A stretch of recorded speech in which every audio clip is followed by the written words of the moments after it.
এই শোনো, চ্যানেলটি সাবস্ক্রাইব করে ঘন্টাটি বাজিয়ে দিও, কেমন?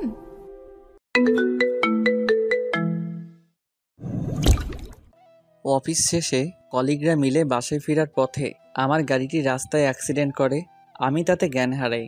যখন জ্ঞান ফিরল তখন আমি নিজেকে হাসপাতালের এক বেডে আবিষ্কার করলাম। পাশে আমার এক বন্ধু বসেছিল, নাম নয়ন।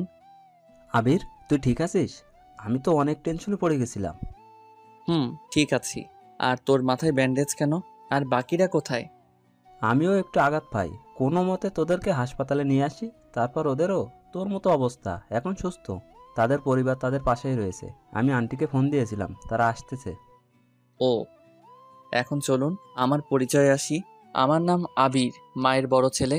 ছোট এক ভাই আছে। ভার্সিটি শেষে একটি কোম্পানিতে জব করি, স্যালারিও মোটামুটি ভালো। এই নিয়ে আর কি। আপনাদেরকে পরিচয় দিতে দিতে হঠাৎ আম্মু আর আমার ভাই আমার রুমে ঢুকে পড়ে কেঁদে দেয়। আরে আম্মু, কাঁদছো কেন? আমি ঠিক আছি। তখনই এক নার্স এসে বলল, আন্টির রুমে কান্না করা নিষেধ, এতে রোগীর সমস্যা হবে। আর আপনারা বাইরে যান, কিছুক্ষণের মধ্যে ডাক্তার আসবে ওনাকে ইনজেকশন দেওয়ার জন্য। আমি আম্মুকে সান্ত্বনা দিয়ে বাইরে যেতে বললাম। নয়ন এবং ভাইও চলে গেল। আমি কিছুক্ষণ চোখ বন্ধ করে রইলাম। কিছুক্ষণ পর কে যেন ডাকলো। এই যে শুনছেন? আমি ঘুরে তাকাতেই অবাক। নীলা। কিছুক্ষণ কোনো কথা বললাম না, আবার আগের মতো স্বাভাবিক হওয়ার চেষ্টা করলাম। ডক্টরও কোনো কথা না বলে আমার পায়ের এবং হাতের কাটা জায়গাতে ব্যান্ডেজ লাগিয়ে দিল। আমি এক দৃষ্টিতে তাকিয়ে রইলাম। আমি অতীতের অভিমান কাটিয়ে বললাম, কেমন আছো নীলা? সে কোনো উত্তর দিল না। আমাকে ইনজেকশন দিয়ে চলে যেতে নিলে আমি তার হাত ধরে বললাম, এখনো কি অভিমান করে থাকবে? সমস্যা কি আপনার? এভাবে কথা বলছেন কেন? আর হাত ছাড়ুন। আমি কিছুক্ষণ নীলার দিকে তাকিয়ে রইলাম, যার হাত ধরে একসঙ্গে কত হাঁটাচলা করেছি, যার হাত দিয়ে কতবার খাবার খেয়েছি, সে আজ তার হাত ধরতে মানা করছে। যাই হোক, অতীত ভুলে বাস্তবে ফিরলাম। আবার জিজ্ঞেস করলাম, কেমন আছো তুমি? খুব ভালো, আর সব সময় ভালো থাকি। হয়েছে, এবার হাতটি ছাড়ুন। নীলা, এতদিন পর দেখা হওয়ার পরও তুমি এখনো কি আমার সঙ্গে এভাবে কথা বলবা? আমাকে দেখার পর তোমার কি একটু মায়া হচ্ছে না? লক্ষ্য করলাম নীলার চোখে পানি। সে আর কোনো কিছু না বলে আমার হাত ছাড়িয়ে দৌড়ে চলে গেল। আমি সঙ্গে সঙ্গে নয়নকে ডাকলাম। কিরে, তোকে এত অস্থির দেখাচ্ছে কেন? আগে বল, প্রথমে আমার মাথায় ব্যান্ডেজ কে করেছিল? কি নাম, ছেলে না মেয়ে? কেন? আগে বল। ডক্টর করিম। ও, কেন, কি হয়েছে? এই নীলা ডক্টর কি ভালো ছিল না নাকি? না তেমন কিছু না। ওই ডক্টর কোথায় গেল? কে? এখনই যে বের হলো আমার রুম থেকে। ওনাকে তো দেখলাম দৌড়ে বাইরে চলে যেতে, হয়তো বাসায় গিয়েছে। কি হয়েছে বলতো? না, আমায় বাসায় নিয়ে চল, আমার এখানে কিছুই ভালো লাগছে না। আচ্ছা ঠিক আছে, এত অস্থির হোস না, আমি দেখছি। তারপর ডাক্তারকে বলে আমাদেরকে যে যার বাসায় নিয়ে যাওয়া হলো। আমি রাতে আর খেলাম না, সারা রাত আম্মুও ঘুমোয়নি, আমার পাশেই ছিল। তারপর 2 দিন এভাবে কেটে গেল। 2 দিন পর সকাল হওয়ার সঙ্গে সঙ্গে বললাম, নয়ন আমাদের বাসায় চলে আয়। কি বলিস, 10টায় অফিস টাইম? অফিসের জন্য অনেক সময় আছে, আর তাছাড়া আজকে অফিসে যাচ্ছি না, তুই চলে আয় আমাদের বাসায়, তোর সাথে কথা আছে। আমি 3 দিনের ছুটির ফর্ম এবং তোর 1 দিনের ফর্ম জমা দিয়ে দেব। আচ্ছা দাঁড়া, উত্তেজিত হোস না, আসতেছি। নয়ন কিছুক্ষণ পর আসলো। না, আমার কিছুই ভালো লাগছে না। বলবি তো কি হয়েছে? আর তুই ওই দিন হাসপাতালে কেমন অমন করছিলি? আসলে নীলা আমার প্রাক্তন প্রেমিকা ছিল রে। কি, কোন নীলা? ডক্টর নীলা। কি বলিস, এই কথা তুই আমাকে আগে বলিসনি কেন? বলে কি হতো বল? ওই দিন হঠাৎ হাসপাতালে দেখা হওয়ার পর আমি নিজে অবাক। ওর সঙ্গে আমার রাজশাহীতে বিচ্ছেদ হয়, পরে ও চট্টগ্রামে চলে আসে। তুই বিষয়টা খুলে বলতো। শোন তাহলে, গত 1 বছর আগের কথা। তখন রাজশাহীতে থাকতাম। ওখানকার এক ভার্সিটিতে নীলার সঙ্গে আমার পরিচয় হয়। তারপর বন্ধু থেকে গার্লফ্রেন্ড, আমাদের রিলেশনটি টানা 8 মাসের মতো ছিল। সে আমাকে খুব ভালোবাসতো, কিন্তু আমি তাকে সেরকম কোনো ভালোবাসা দেইনি। শুধু সময় কাটানোর জন্য রিলেশন করতাম। আমার জীবনে আরও 2টি মেয়ে ছিল যাদের সঙ্গে আমি রিলেশন করতাম, কিন্তু এই বিষয়টি নীলা জানতো না। পরবর্তীতে সে জানতে পেরে আমাকে কোনো কিছু না বলে ওই শহর থেকে অন্য কোনো শহরে শিফট হয়। বিশ্বাস করো, ও চলে যাওয়ার পর আমি ওকে অনেক মিস করেছি। তখন বুঝতে পারি যে আমি নীলাকে সত্যি ভালোবেসে ফেলেছি। ও ও চলে যাওয়ার পর ওকে অনেক খুঁজেছি, কিন্তু কোথাও পাইনি। পরে ভার্সিটি শেষ করার পর আমার চাকুরি চট্টগ্রামে ওকে হলো। তারপর এই পর্যন্তই। গল্পগুলো বলতে বলতে আমি কেঁদে দিয়েছি। লক্ষ্য করলাম নয়নও কেঁদে দিয়েছে। তুই এগুলো আমাকে আগে বলিসনি কেন? দোস্ত, যে করেই হোক আমাকে ওর চাই। ওর জন্য আমি এতদিন বিয়ে করিনি, কিন্তু আজকে দেখার পর থেকে ও আমার সঙ্গে ঠিকমতো কথা পর্যন্ত বলল না। আর ওর যদি বিয়ে হয়ে যায়? খবরদার নয়ন, এই কথা মুখে আনবি না তুই। প্লিজ, তুই যে করে পারিস ওর ঠিকানা আমাকে এনে দে। আচ্ছা ঠিক আছে, তুই শান্ত হ, আমি দেখছি ওই হাসপাতালে গিয়ে তার ব্যাপারে কিছু জানতে। ও বলতেই আমি ওকে জড়িয়ে ধরলাম। অপরদিকে নীলা 2 দিন ধরে হাসপাতালে আসে না। 2 দিন রুমে কাটিয়েছে। কি হয়েছে মা? তুই এমন উদাসীন হয়ে বসে আছিস কেন? কিছু কি হয়েছে? বল আমায়। না আম্মু, তেমন কিছু না, শুধু মাথা ব্যথা করছিল, এই আর কি। আয়, তোর মাথাটা একটু টিপে দেই। না আম্মু, ঠিক আছে। আমি কোনো কথা শুনছি না। আয়। আচ্ছা দাও তাহলে। তোকে একটা কথা বলি, রাগ করবি না তো আবার? না, বলো। তুই আমাকে বল তো, তুই কবে বিয়ে করবি? এই বয়সে তুই একা একটা মেয়ে, আমাকে কি ভালো লাগে বল? অনেক বিয়ের প্রপোজাল আসতেছে, কিন্তু তুই না করে দিচ্ছিস কেন বল তো মা? কথাটি শোনার পর নীলার মনটি আরো খারাপ হয়ে গেল। বারবার এখন তার আমার কথাই মনে পড়ছে। তার জন্যই তো সে এতদিন বিয়ে করেনি এবং কাউকে বিয়ে করতেও চায় না। কি হলো, চুপ করে আছিস যে? আম্মু, আসলে আমি বিয়ে করতে চাই না। কি বলছিস এসব? তুই মেয়ে, বিয়ে না করে একা কিভাবে থাকবি বলতো?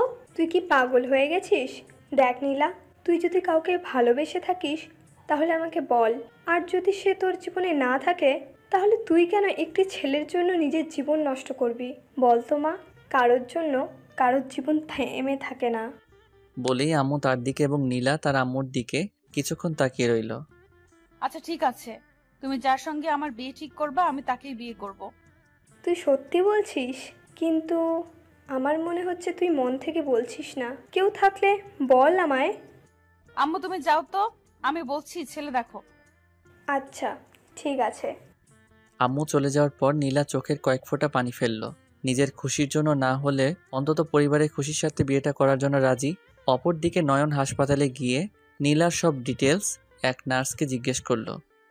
Excuse me, good morning. Good morning. জি বলুন, কি বলবেন? আসলে আমি নীলার সম্বন্ধে জানতে এসেছি।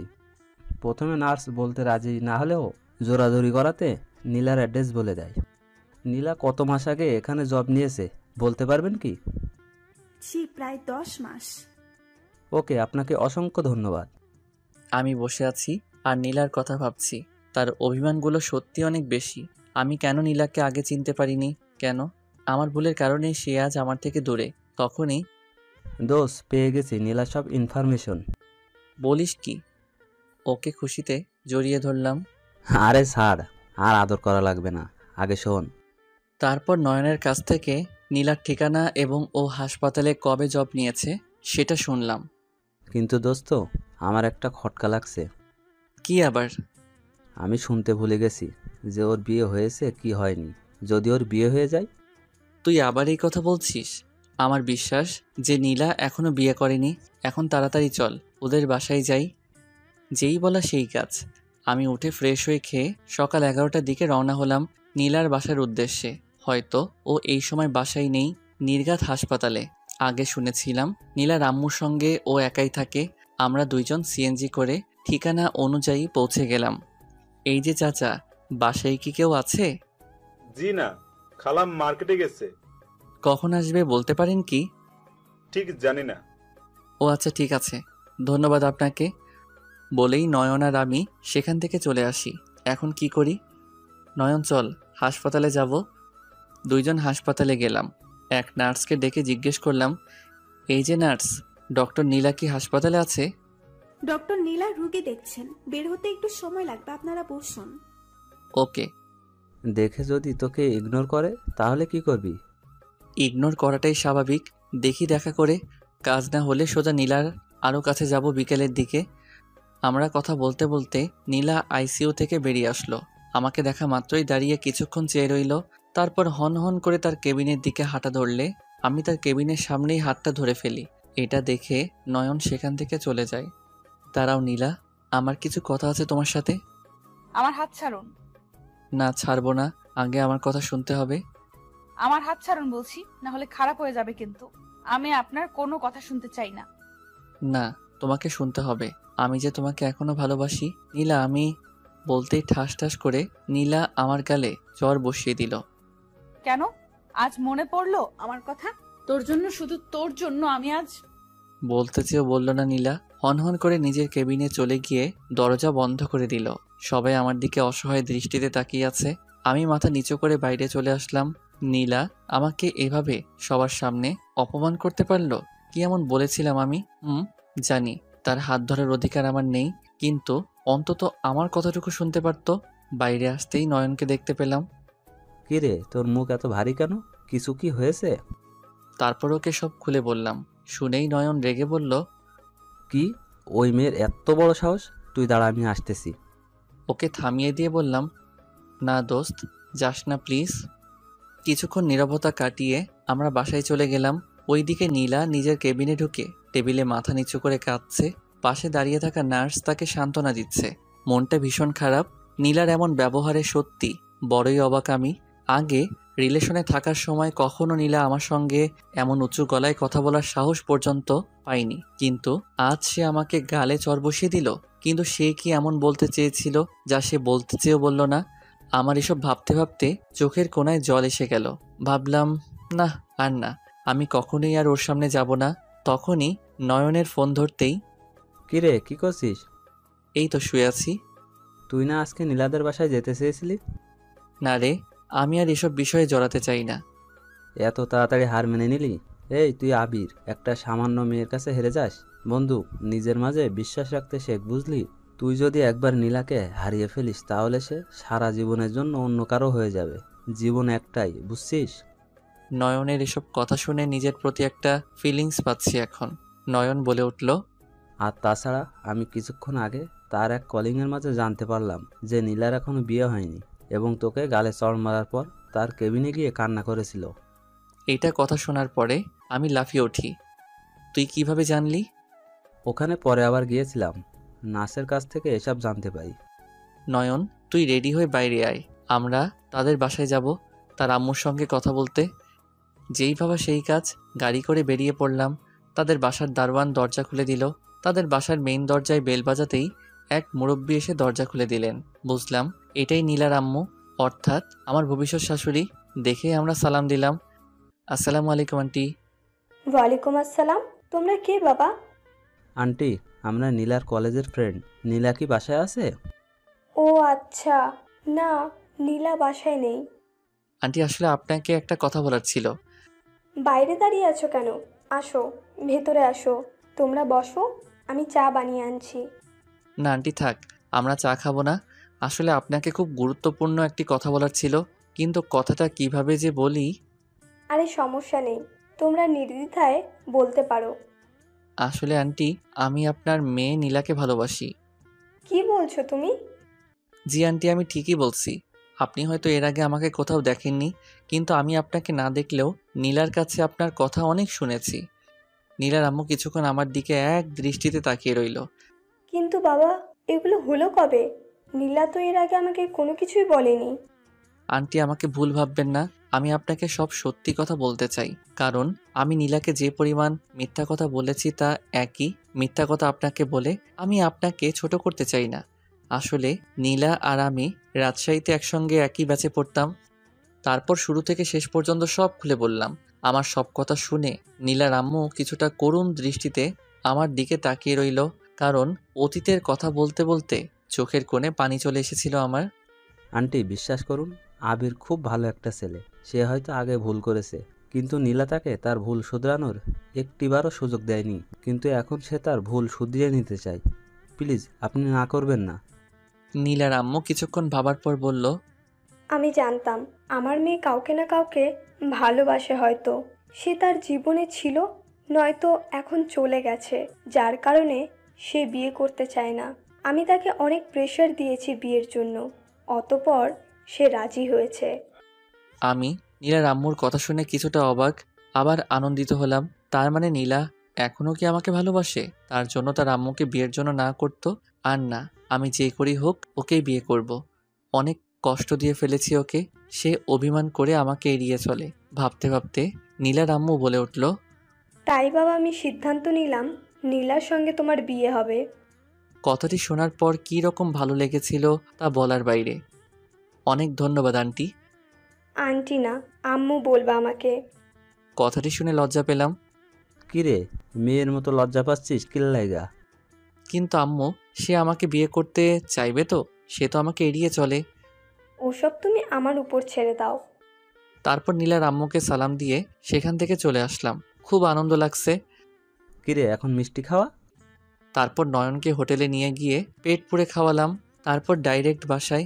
আমি জানি নীলাকে পাওয়ার ইচ্ছে আমার একার নয়, তারও আছে। কথায় আছে মেয়েদের বুক ফাটে কিন্তু মুখ ফাটে না। ও আমার জন্য এতদিন বিয়ে করতে চায়নি, শুধু আমার জন্য অপেক্ষা করে গেছে। কিন্তু এখন আমাকে দেখে অভিমান নিয়ে ওর আম্মুকে বিয়ের জন্য হ্যাঁ বলে দিয়েছে। এখন এভাবে হবে না, তাই আবার নীলার সঙ্গে দেখা করতে যাব। বিকেলের দিকে গাড়ি নিয়ে আবার হাসপাতালে গেলাম একাই। ভেতরে সোজা এক নার্সের কাছে গেলাম।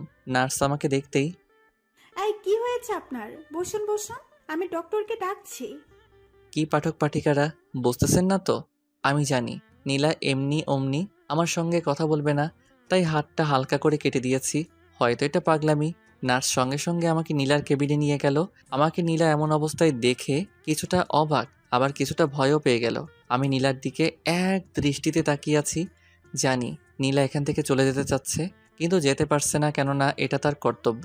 নীলা আমার হাতে ব্যান্ডেজ লাগিয়ে দিচ্ছে আর চোখে আমার দিকে তাকাচ্ছে। তার এমন ভঙ্গিমা দেখে খুব ভালো লাগছে। আমি বললাম, মেডিসিন দেবেন না?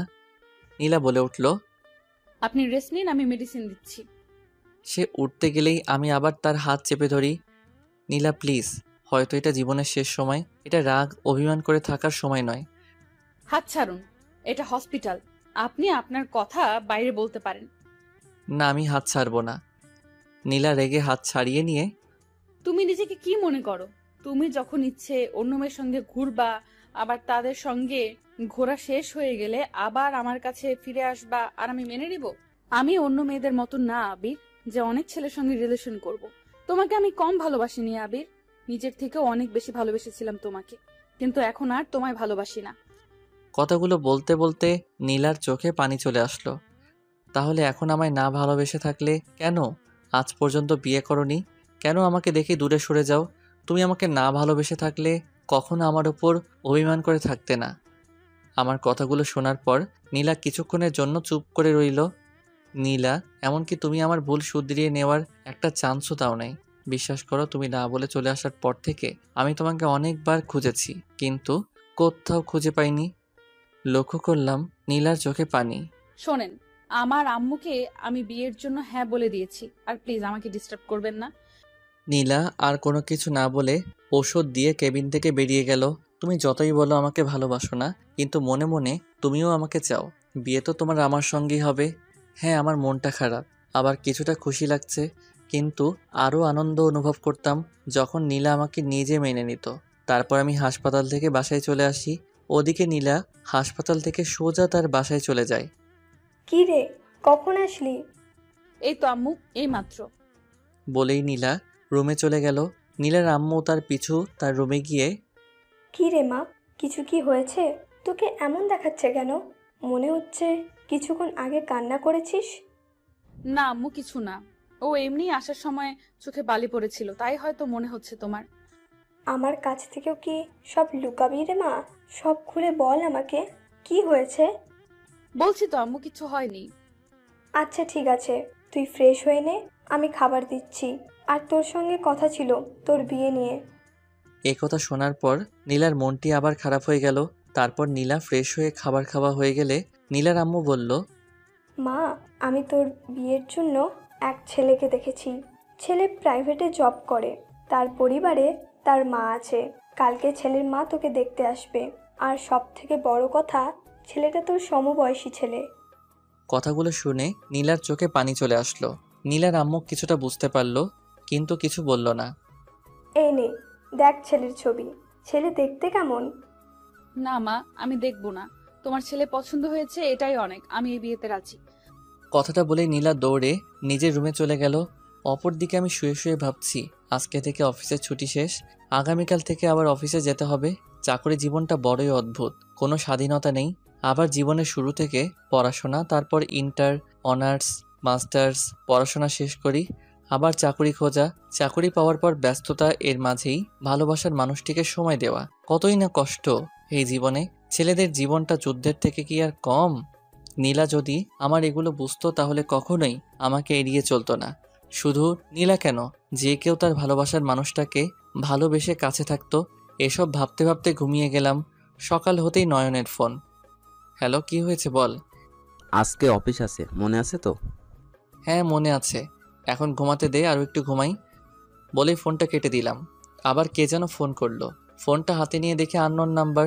ফোন রিসিভ করতেই হ্যালো আবির, আমি নীলার আম্মু বলছি। কথাটা শোনার পর লাফ দিয়ে বসে পড়লাম। আসসালামু আলাইকুম আন্টি, কেমন আছেন? ওয়ালাইকুম আসসালাম। আলহামদুলিল্লাহ ভালো আছি, কিন্তু আমি তোমাকে কি বলে ডাকতে বলেছিলাম তা ভুলে গেলে কি? সরি হবু শাশুড়ি আম্মু, আমি ভুলে গেছিলাম। মনে থাকে যেন। আর তোমাকে একটি সুখবর দিতে চাই। সুখবরের কথা শুনে কেন জানি নাচ দিতে ইচ্ছে করছে। যাক, আগে শুনি তারপর। জি শাশুড়ি আম্মু, বলুন। নীলা বিয়ের জন্য রাজি হয়েছে, কিন্তু বাবা ও ছবি দেখলো না। আমার ছবি আপনি কোথায় পেলেন? আমি জানি নীলা ছবি দেখবে না, তাই অন্য একটা চিঠির মতো কাগজ দেখিয়েছিলাম, যার ভেতরে কোনো ছবি ছিল না, যদি সে পরে বুঝতে না পারে যে আমি সব জেনে বিয়ে দিচ্ছি। শাশুড়ি আম্মু, সে যদি ছবি না দেখে তাহলে তো সে বিয়েটা মন থেকে করছে না। আমি জানি বাবা, গতকাল বিয়ের কথা বলতেই নীলার চোখে জল দেখেছিলাম আমি, কিন্তু দেখবা বিয়ের পর সব ঠিক হয়ে যাবে। আর শোনো, তুমি তোমার আম্মুকে আজ বিকেলে আমাদের বাসায় পাঠিয়ে দিও।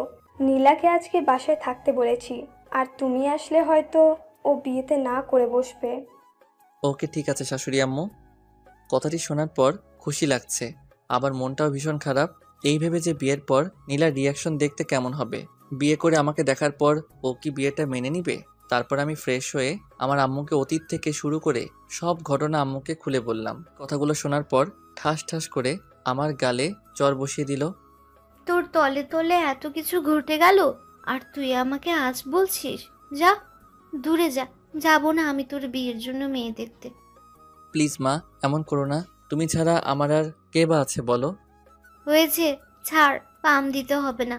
খেয়ে অফিসে যা, বিকেলে আমাকে পৌঁছে দিয়ে আসবি। আমি আম্মুকে ধন্যবাদ জানিয়ে নাস্তা করে অফিসে চলে গেলাম। ওখানে নয়নকে সব খুলে বললাম। কি বলিস? কিন্তু দোস্ত, বিয়ের দিন যদি নীলা তোকে দেখে বিয়েতে না করে দেয়? সেটাই তো ভয়। কিন্তু জীবনে কিছু পেতে গেলে রিস্ক নিতে হয়। এবার না হয় আমি আমার সম্মানের রিস্ক নিলাম। তাহলে আজকে তুই বিকেলের দিকে ছুটি নিবি? আম্মুকে নীলাদের বাসা পর্যন্ত পৌঁছে দিয়ে আসতে হবে। তারপর দুপুরের পর ছুটি নিয়ে বাসায় গেলাম। দেখতেছি আম্মু আগে থেকে তৈরি হয়ে বসে আছে। আম্মু, তুমি তৈরি, কিন্তু তোমার হাতের ভ্যানিটি ব্যাগে ওগুলো কি? ওগুলো আমার ঘরের হবু বৌমার জন্য। হয়েছে, এখন তাড়াতাড়ি আমাকে নিয়ে চল। তারপর আমি সিএনজি করে আম্মুকে তাদের বাসা অবধি পৌঁছে দিয়ে হবু শাশুড়ি আম্মুকে ফোন দিয়ে জানিয়ে দিলাম। তিনি বাসা থেকে বের হয়ে এসে আম্মুর সঙ্গে পরিচিত হলেন। তারপর তারা বাসায় গেলেন। আমি কোনো কথা না বলে সিএনজি করে বাসায় চলে আসি। ওখানে থাকলে নীলা দেখে ফেললে সর্বনাশ। আম্মু, শাশুড়ি আম্মু নীলাদের বাসায় ঢুকতেই আম্মুকে বসতে দিয়ে শাশুড়ি আম্মু নীলাকে ডাক দিলেন। নীলা আজ শাড়ি পরেছে। হাতে নাস্তার কফিটি নিয়ে আম্মুর সামনে আসতেই নীলাকে দেখে, বাহ, আপনার মেয়ে তো দেখছি বেশ সুন্দরী। কথাটা শুনে নীলা খানিকটা লজ্জা পেল। আসসালামু আলাইকুম আন্টি। ওয়ালাইকুম আসসালাম। কেমন আছো মা? জি আলহামদুলিল্লাহ আন্টি, আপনি কেমন আছেন? খুব ভালো। কিন্তু তুমি দাঁড়িয়ে আছো কেন? বসো। জি। তারপর আম্মু নীলার সম্বন্ধে সব জানলো নীলার কাছ থেকেই। এই যে মা, দেখো আমার ছেলের ছবি। না আন্টি, আমি দেখেছি। নীলার আম্মু এটা লক্ষ্য করে বুঝলো নীলা এই বিয়েতে সহমত না, কিন্তু নীলা যাকে ভালোবাসে তার সঙ্গে তার বিয়ে হতে চলেছে তা তো আর নীলা জানে না। কি হলো মা, তোমার চোখে পানি কেন? ওটা কিছু না আন্টি। তোমাকে আমার খুব ভালো লেগেছে। আমি আমার ছেলের বউ হিসেবে তোমাকে দেখতে চাই। তুমি কি রাজি মা? আর যদি তোমার অন্য কেউ থেকে থাকে তাহলে তুমি আমাকে খুলে বলতে পারো, কেননা তুমি আমার মেয়ের মতো। আমি তোমার আম্মু হয়ে তার সঙ্গে তোমার বিয়ে দিয়ে দেবো। কথাটি শোনার পর নীলার খুব ভালো লাগা শুরু হলো আম্মুর প্রতি। এরকমই তো শাশুড়ি আম্মু চেয়েছিল সে। চোখে পানি নিয়ে নীলা বলল, জি না আন্টি। বলেই নীলা আম্মুকে জড়িয়ে ধরল। হয়েছে মা, এবার নাও, তোমাকে আংটি পরিয়ে দিই। আংটি পরানোর কথা শুনতেই নীলার মনে আমার কথা মনে হলো, আবার রাগও চলল তার উপর। অবশেষে আম্মু নীলাকে একটি আংটি পরিয়ে দেওয়ার সময় নীলা বাধা দিল। ও অবশেষে পরে নেয়। নীলা দুঃখিত হলেও সে এরকম শাশুড়ি আম্মু পেয়ে অনেকটা আনন্দিত। আমি ছাদে দাঁড়িয়ে ভাবছি, নীলা যদি বিয়েতে সহমত দেয় তাহলে সে অন্য কাউকে বিয়েতে বর হিসেবে ভাবছে, কিন্তু বিয়ের পর আমাকে দেখলে তার রিয়াকশন কেমন দেখতে হবে ভাবতে ভাবতে কখন যেন আম্মু ছাদে এসে, আবির। মা তুমি? নীলাকে আংটি পরিয়ে আসলাম। মেয়েটা বেশ মিষ্টি, তোর পছন্দ আছে বলতে হয়। আচ্ছা বলতো, তুই এরকম একটা মেয়েকে রেখে অন্য কোনো মেয়ের সঙ্গে টাঙ্কি মারতে গিয়েছিলি? আম্মু তুমিও না, তখন এত কিছু বুঝলে কি যেতাম নাকি? আচ্ছা 3 দিন পর তোদের বিয়ে ঠিক করে আসলাম। কি বলতেছ? এত তাড়াতাড়ি হবে আমি তো ভাবি নাই। আচ্ছা সে কি পাত্রের ছবি দেখেনি? না, দেখতে চাইনি। তারপর আম্মু সব খুলে বলল। শোন, এই 3 দিন অফিস করবি, তারপর বিয়ের জন্য ছুটি নিবি, ঠিক আছে? আর কোনো গোলমাল আমি শুনতে চাই না।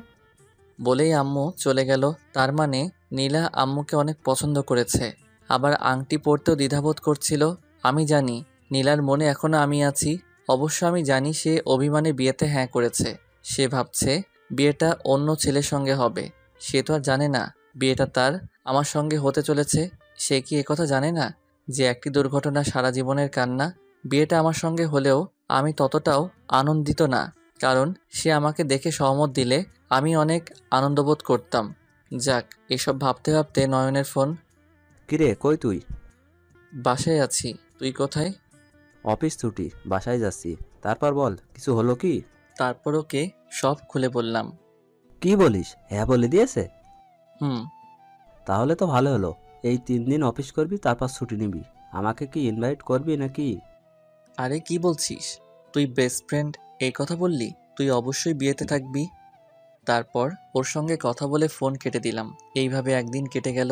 সকালে ঘুম থেকে অফিসে ওঠা, আবার বাসায় আসা, আর হাতে মাত্র 2 দিন বাকি। কিন্তু নীলার সঙ্গে দেখা নেই। বাসায় গিয়ে ওই আবার এক কাজ।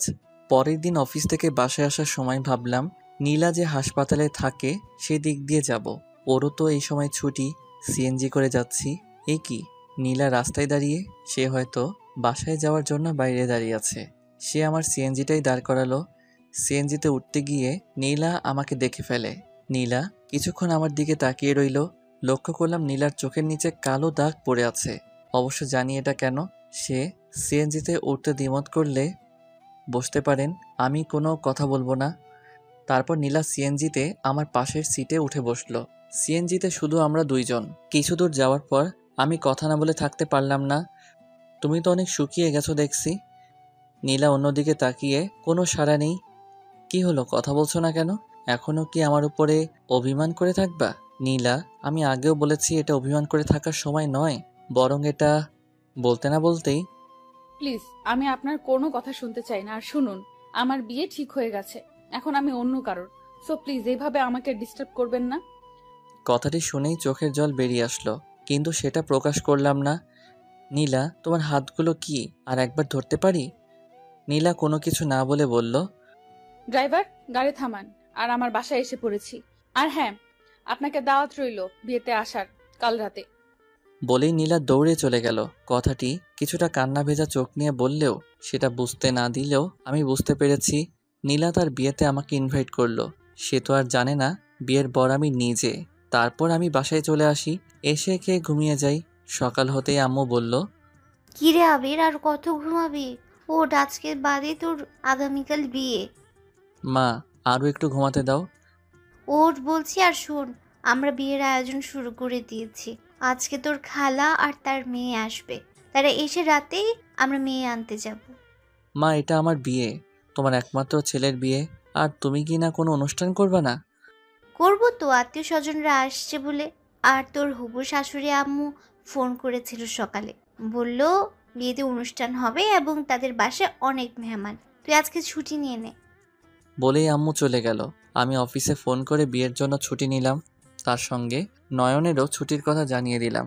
আমি ফ্রেশ হয়ে খাবার খেতে গেলাম, ততক্ষণে বাসায় দূরের মেহমান চলে এসেছে। খালা এবং তার মেয়ে আমাকে দেখার সঙ্গেই বলল, আরে আবির, কেমন আছিস? আরে নদী, কখন আসলি? এই তো, এই মাত্র আসলাম। আসসালামু আলাইকুম খালা, কেমন আছেন? আলহামদুলিল্লাহ ভালো বাবা, তুমি কেমন আছো? আলহামদুলিল্লাহ ভালো। আম্মু খালা আসছে।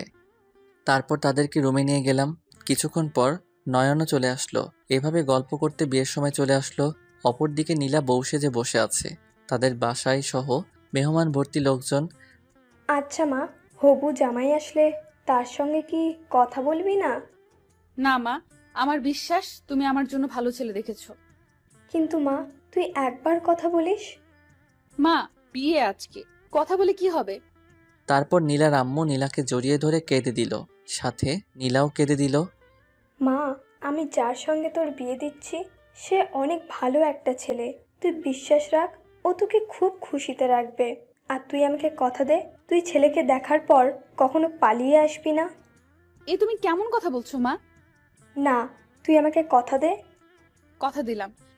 তারপর আবার জড়িয়ে কান্না শুরু করে নীলা। কিছুক্ষণ পর নীলা বাইরে এসে কাউকে খুঁজে কিন্তু পায় না। এ কি, তাহলে আবির আমার বিয়েতে আসেনি? এসব হতে বিয়ের সময় ঘনিয়ে আসলো। আমরা গাড়ি নিয়ে রওনা হলাম। হবু শ্বশুরের বাসায় পৌঁছে তাদের বাসায়ও দেখছি অনেক মেহমান। কিছুক্ষণ পর নীলাকে বউ সেজে নিয়ে আসা হলো। দেখতে অসাধারণ লাগছে। লাল শাড়িতে কি অপরূপ দেখাচ্ছিল তাকে। নীলাকে আমার কাছেই বসানো হলো। তারপর বিয়ের সব রীতিনীতি মেনে আমাদের বিয়েটা সম্পন্ন করা হলো। কিন্তু নীলা আমার দিকে একবারও তাকায়নি। নীলাকে নিয়ে আসার সময় সে তার আম্মুকে জড়িয়ে ধরে অনেকবার কেঁদেছে। নীলাকে নিয়ে গাড়িতে বসে আছি, জানালার ওপার হয়ে সে শুধু কেঁদে চলেছে। আমি তার দিকে টিস্যুর বক্সটা এগিয়ে দিলাম। এইভাবে বাসায় চলে আসলাম। আজ আমার বাসর রাত। খুব অদ্ভুত লাগছে। আমার বিয়েটা এভাবে হবে আমি স্বপ্নেও ভাবিনি। বাস্তবে ভাবা তো দূরে থাক, আরও ভালো লাগতো যদি নীলা ইচ্ছায় আমাকে বিয়ে করত। কিন্তু কি আজব, তার বিয়ে, অথচ সে আমার উপর অভিমান করে তার হবু বরকে দেখলো না। কিরে, তুই ছাদে কি করিস? আরে নয়ন, তুই ঘুমাসনি? না, ঘুমাতে যাচ্ছি। আর তুই এখানে কি করিস? তাড়াতাড়ি রুমে যা, গিয়ে ভাবির মিষ্টি মুখটা দেখবি না? আমার তো ভয় লাগছে রে। সে আমাকে দেখার পর কি যে করে বসবে কে জানে। আরে ভয় পাস কেন? কিচ্ছু হবে না, তুই ভেতরে যা। আর হ্যাঁ, সময় হলে ভাবির সঙ্গে আমার পরিচয় করিয়ে দিবি। বলতেই আমি ওকে জড়িয়ে ধরলাম। অনেক ধন্যবাদ বন্ধু, তুই আমাকে সাহায্য করেছিস। এইসব বলে কি তুই এখন আমায় লজ্জা দিবি? আরে কি বলিস? তাহলে তাড়াতাড়ি যা, না হলে রাত শেষে সকাল হয়ে যাবে। তারপর আমি রুমের দরজার কাছে আসতেই ভয় লাগতে শুরু করলো। কেমন হবে নীলার রিয়াকশন ভাবতেই ভয় লাগছে।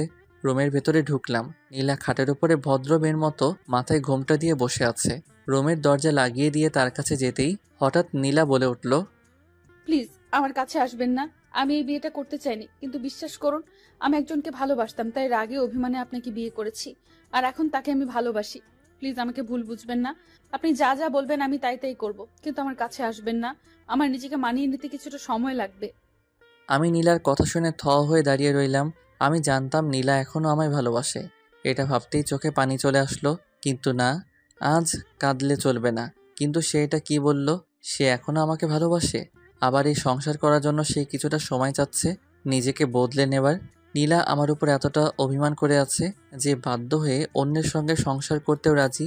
আমার কোনো উত্তর না পেয়ে আপনি কোনো কথা বলছেন না কেন? আমি কোনো কিছু না বলে খাটে গিয়ে বসলাম।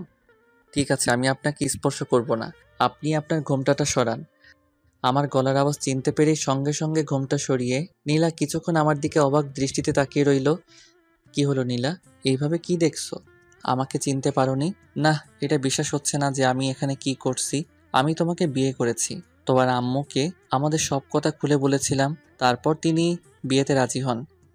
নীলার দিকে তাকাতেই তার চোখে পানি দেখলাম। বুঝলাম সে প্রচুর রেগে আছে। নীলা আমাকে কোনো কিছু না বলে বিছানা থেকে নেমে সোজা দরজার দিকে হাঁটা ধরল। আমি তার হাত ধরে বললাম, কোথায় যাচ্ছ নীলা? হাত ছাড়ুন, না হলে ভালো হবে না। কিন্তু আপনার মতো প্রতারকের সঙ্গে আমার সংসার করার কোনো ইচ্ছা নেই। হাত ছাড়ুন বলছি। নীলা, কি বলো এসব? বাড়ি ভর্তি মেহমান, তুমি এভাবে গেলে মানুষ কি ভাববে? নীলা এক ঝটকায় আমার হাতটি ছাড়িয়ে নিল। আপনার মতো একজন প্লে বয় প্রতারকের কাছে আমি থাকতে চাই না। আপনি একজন প্রতারক। আগে তো মানুষের মন নিয়ে খেলেছেন, আর এখন প্রতারণা করছেন। আপনার মতো বেহায়া লোক আমি আমার জীবনে দেখিনি। নীলার এই কথাগুলো শুনে আর রাগ কন্ট্রোল করে রাখতে পারলাম না। সঙ্গে সঙ্গে ঠাস ঠাস করে গালে 2টা চড় বসিয়ে দিলাম। নীলা তাল সামলাতে না পেরে মেঝেতে পড়ে গেল। মেঝেতে বসে থেকে গালে হাত দিয়ে আমার দিকে তাকিয়ে রইল। তারপর আমি তাকে হাত ধরে দাঁড় করালাম। রাগে আমার চোখগুলো লাল হয়ে গেছে। নীলা এতে অনেকটা ভয়ে আছে বুঝতেছি। দাঁড়া হয়ে গেলে হাত দিয়ে এখনো আমার দিকে কান্নামাখা মুখ নিয়ে তাকিয়ে আছে। এবার বলো, আমি কি ভুল করেছি? কোথায় প্রতারণা করেছি বল? আমি তোকে কোথায় ঠকিয়েছি? হ্যাঁ, আমি আগে প্লে বয় ছিলাম, তা আমি স্বীকার করছি। তোর মন নিয়ে খেলা করেছি, তাও আমি স্বীকার করছি। কিন্তু তার জন্য আমি তোর কাছে অনেকবার ক্ষমা চাইতে এসেছি, কিন্তু তুই করেছিস ক্ষমা? পরে আমি আমার ভুল বুঝতে পেরে তোকে পাগলের মতো খুঁজে বেড়াই, কিন্তু না, কোথাও খুঁজে পাইনি। তুই চলে আসার পর থেকে বুঝতে পারি যে আসলে আমি তোকে কতটা ভালোবাসি। তুই আমার ভুল শুধরানোর কি একটা সুযোগ দিয়েছিলি? লক্ষ্য করলাম নীলা ভয়ে কাঁপছে। আসলে তুমি আমাকে সত্যিকার অর্থে কখনো ভালোবাসোনি নীলা। তুমি যদি আমাকে সত্যিকার অর্থে ভালোবাসতে, কখনো আমাকে ছেড়ে অন্য কাউকে বিয়ে তো দূরে থাক, চিন্তাও করতে না। লক্ষ্য করলাম নীলা আমার কথা শুনে ফুপিয়ে ফুপিয়ে কাঁদছে। এখন কাঁদছো কেন? আমার এমন রুড ব্যবহার দেখে, না নিজের ভুল বুঝতে পেরে বলো? নীলা শুধু দাঁড়িয়ে দাঁড়িয়ে কেঁদেই চলেছে। নীলা, আমি তোমাকে কখনো ঠকাইনি, বরং আমাদের সব কথা আমি তোমার আম্মুকে খুলে বলেছিলাম। শোনার পর তিনি এই বিয়েতে রাজি হন। তোমাকে তিনি ছবিও দিয়েছিল দেখতে, কিন্তু তুমি দেখোনি। আবার আমার আম্মু তোমাকে দেখতে এসে আমার ছবি তোমাকে দিয়েছিল, তুমি দেখতে চাওনি। এমনকি বরের নাম কি তুমি তা জানতেও প্রয়োজন বোধ করনি। তুমি ছবিটা দেখলে হয়তো আর এই বিয়েটা হতো না। আর তুমি আমার ছবিটা দেখে বিয়েতে না করলে আমিও তোমাকে আর বিয়ে করতাম না। তোমার আম্মু মনে করেছিলেন তুমি আমাকে বিয়ে করে পরে মেনে নিয়ে সুখে থাকবা, তাই তিনি রাজি হয়েছিলেন। এখন সব শুনে এখনো যদি আমাকে ভুল ভেবে থাকো, তাহলে যাও।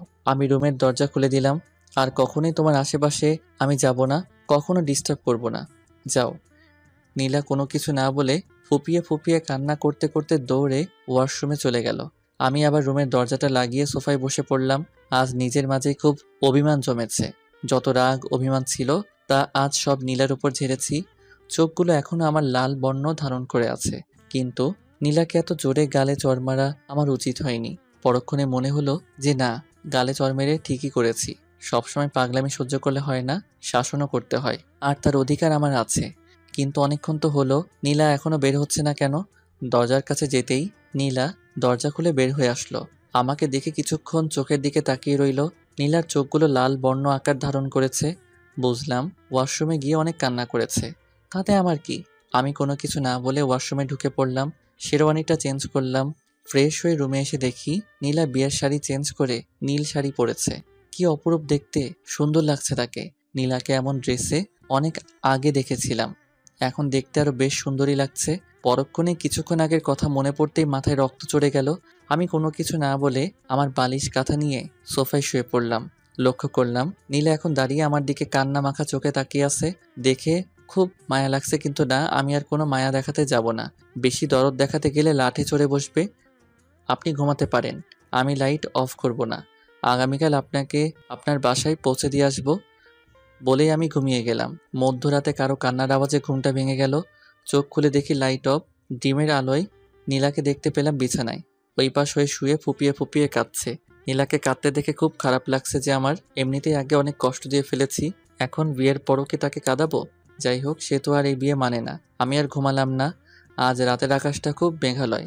আকাশে বিদ্যুৎ চমকাচ্ছে, মনে হচ্ছে বৃষ্টি হতে চলেছে। কিছুক্ষণের মধ্যেই মুষলধারে বৃষ্টি শুরু হলো। আকাশের বিদ্যুৎ চমকানোর আলোয় মাঝের মধ্যে আমার রুমটি আলোয় ভরে উঠেছে।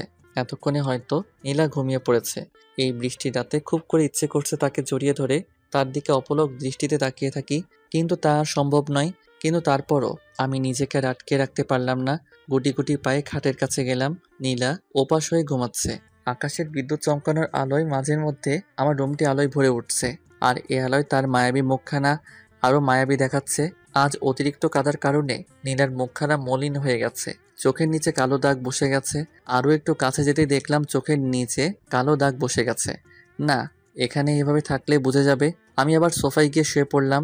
এক রুমে ভালোবাসার মানুষটি থাকার পরও কোনো কিছু বলতে পারছি না, আবার ঘুমিয়ে গেলাম। বাইরে এখনো বেঘরে বৃষ্টি হচ্ছে। কিছুক্ষণ পর ঘুমের মধ্যে কে যেন আমার মাথায় হাত দিল। আমি ঘুমিয়ে থেকে সেটা অনুভব করছিলাম। চোখ মেলে তাকাতেই কাউকে দেখলাম না। নীলাকে খাটে দেখলাম শুয়ে থাকতে। এভাবে সকাল হয়ে গেল। ভোর কখন হয়েছে তা আমি বুঝতে পারিনি। দরজায় কে যেন কড়া নাড়ছে। ওই শব্দে ঘুমটা ভেঙে গেল। উঠে দেখি নীলা খাটে নেই। আমি দরজা খুলে দিলাম। কি ভাইয়া, ঘুম থেকে উঠতে ইচ্ছে করছে না বুঝি? ও তুই? আরে না, কেবল তো ভোর হলো। আচ্ছা, ফ্রেশ হয়ে নিচে আসো। ওকে হ্যাঁ বলে দরজাটা লাগিয়ে দিলাম। দরজা লাগিয়ে দিতে ওয়াশরুম থেকে নীলা বের হয়ে আসলো। আমি দেখে টাসকি খেয়ে গেলাম। মনে হয় গোসল করেছে। নীলা বের হয়ে আমার দিকে তাকিয়ে রইল। আমি কোনো কিছু না বলে টাওয়েল ব্রাশ নিয়ে ওয়াশরুমের দিকে যেতেই নীলা আমাকে পেছন থেকে জড়িয়ে ধরলো। প্লিজ তুমি আমাকে ক্ষমা করে দাও আবির, আমি অনেক ভুল করেছি। এই করছেন কি, ছাড়ুন। আপনি চিন্তা করবেন না, আজকে আপনাকে আপনার বাসায় দিয়ে আসবো। প্লিজ ক্ষমা করে দাও, আমি সত্যি আর কখনো এমন আচরণ করব না। আমি তোমাকে ভুল বোঝার জন্য সরি। আমি কোনো কিছু না বলে সোজা ওয়াশরুমে চলে গেলাম। না আর ভালো লাগছে না। ফ্রেশ হয়ে বের হয়ে দেখি নীলা একদম দরজার সামনে দাঁড়িয়ে। আমি কোনো কিছু না বলে নিচে চলে গেলাম। সেও আমার পিছু পিছু নিচে আসলো। আরে মা, আসো, বসো।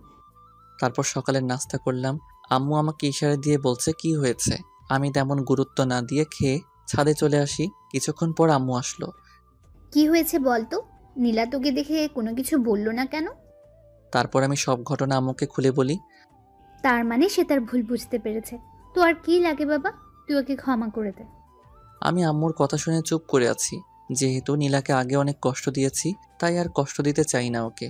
তারপর আমি আর আম্মু বাসায় চলে আসি।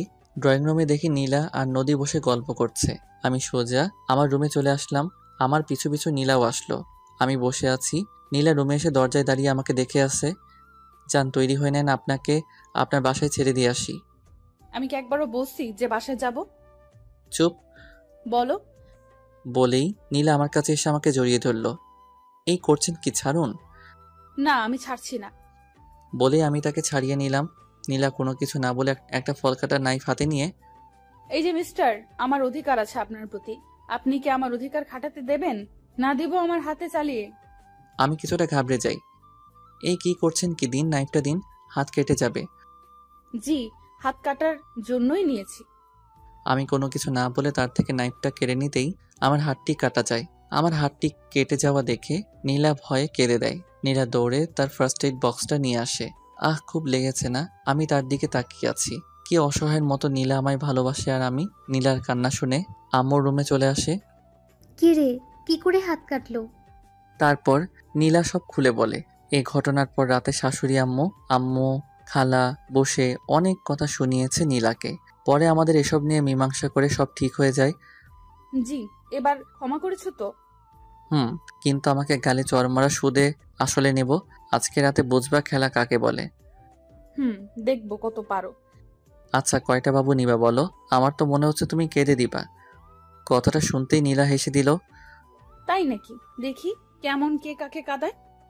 কথাটা শুনে দুইজনে হেসে দিলাম। বলেই নীলাকে জড়িয়ে ধরে খাটে শুয়ে বাকিটা ইতিহাস। এখনো শুনবেন নাকি? ভালো থাকুক এরকম মধুর সম্পর্কের ভালোবাসাগুলি।